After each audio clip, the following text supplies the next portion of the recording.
अपना काम निकल गया तो तुम्हें भूल गए हैं, ये सोच सोच कर गुस्सा करने की बजाय अपनी सोच को बदलो और ये सोचो कि हर बार जब उन्हें कोई काम होता है तो तुम याद आते हो, क्योंकि तुम उस काम को पूरे करने के समर्थ हो, लायक हो तुम, और कोई दूसरा नहीं है जिस पर विश्वास किया जा सकता है। इसलिए ना, किसी ने तुमसे अपनी मतलब नहीं निकाली, और अगर कोई निकाल भी रहा है ना, तो फिर वो ये मानता है कि तुम उससे बेहतर हो, और इसलिए वो तुमसे कुछ ले पा रहा है या लेना चाह रहा है, और वो औरों से अलग समझ रहा है तुम्हें, तब ना तुम्हारे पास आ रहा है। तुम भी तो औरों से अलग समझते हो तब मेरे पास आते हो, मुझसे बात करते हो, डांटते हो, अलग अलग तरह की धमकी भी देते हो। तो क्या मैं मुंह फेर लेता हूँ तुमसे? नहीं ना। तो तुम भी मुंह मत फेरो, तुम भी तो साई के बच्चे हो, कुछ तो साई जैसा गुण दिखाओ।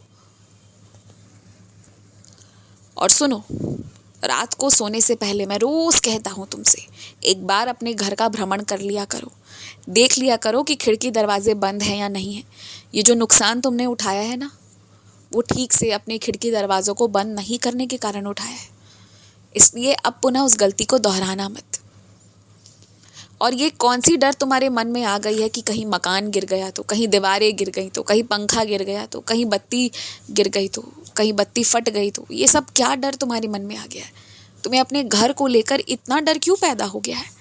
बहुत अच्छे से बना है तुम्हारा घर, और मैंने खुद बनवाया है उसे, इसलिए अपने घर की चिंता मत करो।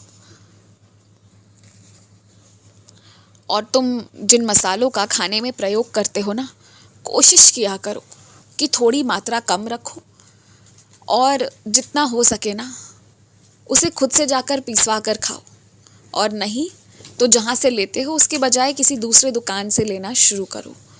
तुम्हें स्वाद में जो फ़र्क समझ में आ रहा है और तबीयत में कुछ फ़र्क महसूस हो रहा है, वो उन्हीं सब का अंजाम है। ठीक करो, खान पान को ठीक करो, पैसे लगाकर जहर खरीद कर मत लाओ। थोड़ा ध्यान रखो इन चीज़ों का। और कुछ लोगों के काम को तुमने बहुत दिनों से विलंब कर रखा है, अब करोगे तब करोगे, मेहरबानी करके आज पूरी कर दो, मैं खुश हो जाऊंगा। और रात को सोने से पहले नाम जाप मन में करते रहना। मन में बहुत कुछ सोचते हो तुम, और रोने क्यों लग जाते हो अचानक से? ये तो मुझे समझ ही नहीं आता, कब रोते हो कब हंसते हो, मुझे तुम्हारा आजकल कुछ समझ नहीं आ रहा। मैं तुम्हें बुला रहा हूँ इसीलिए शिरडी, तुम्हारे मन को शांत करना बहुत ज़रूरी है। और जो मैंने आशीर्वाद दिया है ना, वो आशीर्वाद मैंने दे दिया है, वो कोई छीन नहीं सकता तुमसे, और वो घटित होकर ही रहेगा तुम्हारे जीवन में।